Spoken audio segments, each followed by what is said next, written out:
By asking to become the midwife for other enslaved women, Kate ensured that this important role was undertaken by a member of their own community, not an outsider.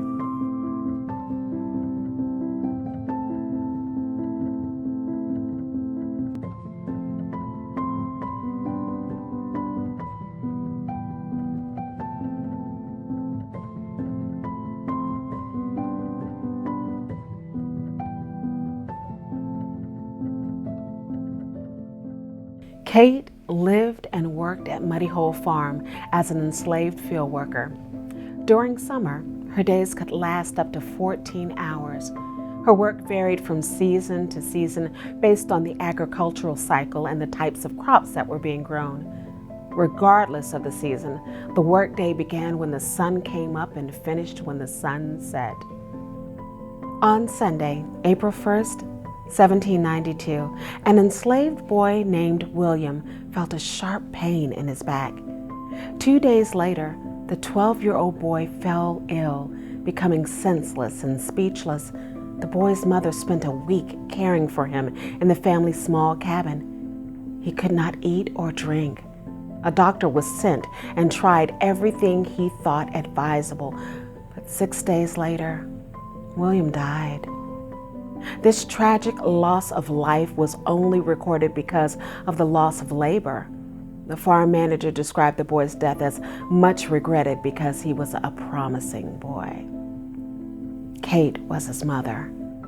Her sorrow and the sorrow of her husband Will, the boy's father, was not recorded. 2 years later, at Kate's bequest, her husband Will, an enslaved overseer, asked George Washington if Kate could be given the position of midwife or granny to the estate's enslaved women.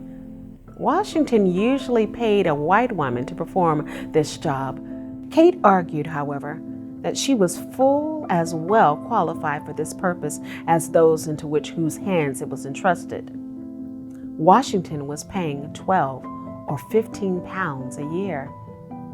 Washington asked his farm manager to look into Kate's credentials and to give her the job if she were qualified. There are no surviving records of payments to Kate for attending births, but in 1799, she was given 25 cents for the purchase of scissors to cut the tongues of young children, a reference to fixing tongue tie, a common oral deformity in infants. Without interference, the babies could have starved, because this deformity means that they cannot nurse properly. Kate's bold request hints at the social dynamics governing relationships both within the enslaved population and between master and slave. By asking to become the midwife for other enslaved women, Kate ensured that this important role was undertaken by a member of their own community, not an outsider. Her approach to Washington, through her husband's position as overseer, suggests assertiveness and knowledge that Washington might be receptive. Kate's fate is unknown. Kate was a common name among enslaved women, making it difficult to trace her identity. She may have been the enslaved woman valued at 30 pounds whom Washington inherited from his elder half-brother Lawrence in 1754. As George Washington's property, Kate and her living children, Molly, Virgin, and Kate, became free in 1801 through the provisions of his will. Described as old on the 1799 list of enslaved people, Kate would have received clothing and food from Washington's estate for the rest of her life per the terms of his will. Because her husband Will belonged to the Custis estate, he remained enslaved. He was inherited by one of Martha Washington's grandchildren.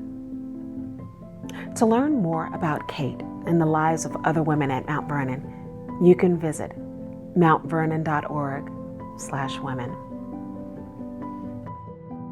Click the subscribe button below and the bell icon to get notifications for new videos about George Washington and behind-the-scenes work at Mount Vernon.